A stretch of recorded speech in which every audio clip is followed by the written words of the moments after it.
ఏ media అయితే ఉన్నాయో ఇదే ఇష్యూస్ మీద పెట్టమని చెప్పండి. కాదండి, నాకు ఇంకోటి అర్థం కాదు. ఇప్పుడు జగన్మోహన్ రెడ్డి గారు మాట్లాడేటప్పుడు నేను ఒకటి అబ్జర్వ్ చేశాను. 2019 నుంచి 24 వరకు మన పాలన బాగా సాగింది.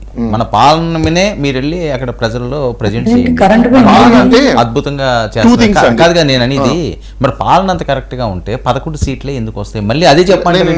నేను అక్కడికే వస్తాను. ఇప్పుడు పాలన అంటే ఇక్కడ జనరల్ గా తెలుగులో ఇంగ్లీష్ లో కొన్ని డిఫరెన్షియేట్స్ ఉంటాయి. గవర్నెన్స్ సిస్టమ్ అనే దగ్గర 2 రూట్స్ ఉంటాయి. ఒకటి వెలిఫేర్ రూట్ ఒకటి ఉంటుంది, ఒకటి సిస్టమాటిక్ అడ్మినిస్ట్రేషన్ రూట్స్ ఒకటి ఉంటుంది. సిస్టమాటిక్ అడ్మినిస్ట్రేషన్ రూట్ లో మీరు 50% అచీవ్ అయినా చాలు, రిఫార్మేషన్స్ లో కావచ్చు, పాలసీస్ లో కావచ్చు, ఇంకో దాంట్లో కావచ్చు.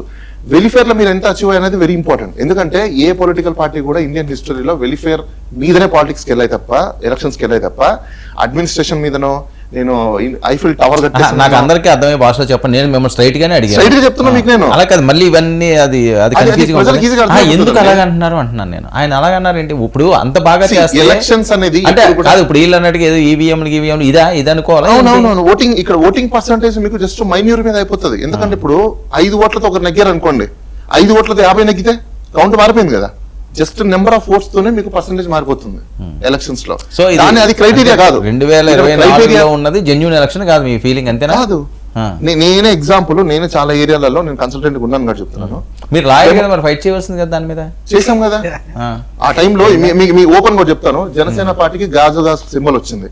నాదల్ల మనోహర్ తెనాలిలో నిలబడితే నవతరం పార్టీ అని చెప్పేసి నా క్లయింట్, నవతరం పార్టీకి ఎంపీ సీట్ కి గాజు సింబల్ వచ్చింది. గాజు సింబల్ వస్తే వాళ్ళు మా క్లయింట్ ని భయభ్రాంతులు చేస్తే మేము కోర్టుకి వెళ్ళాం.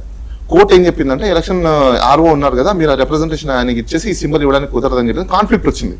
అప్పుడు నేనే మీడియేషన్ చేసింది.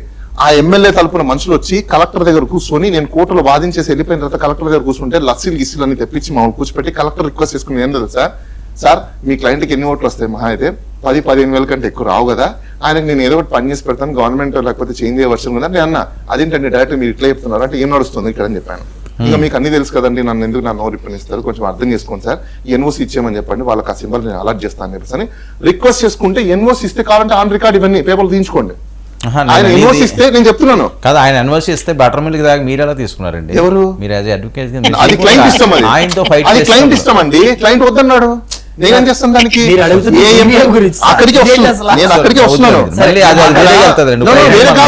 అక్కడ ఎంపీ క్యాండిడేట్ ఎవరైతే ఉన్నారో ఆయన కూర్చోబెట్టాడు, కానీ ఏమైనా వాళ్ళ ఆయన చెప్తున్నారు ఏంటి మీ పరిస్థితి అని చెప్పండి అంటే, ఓకే సార్ నేను తీసేసుకుంటాను ఇచ్చేస్తాను అన్నాడు.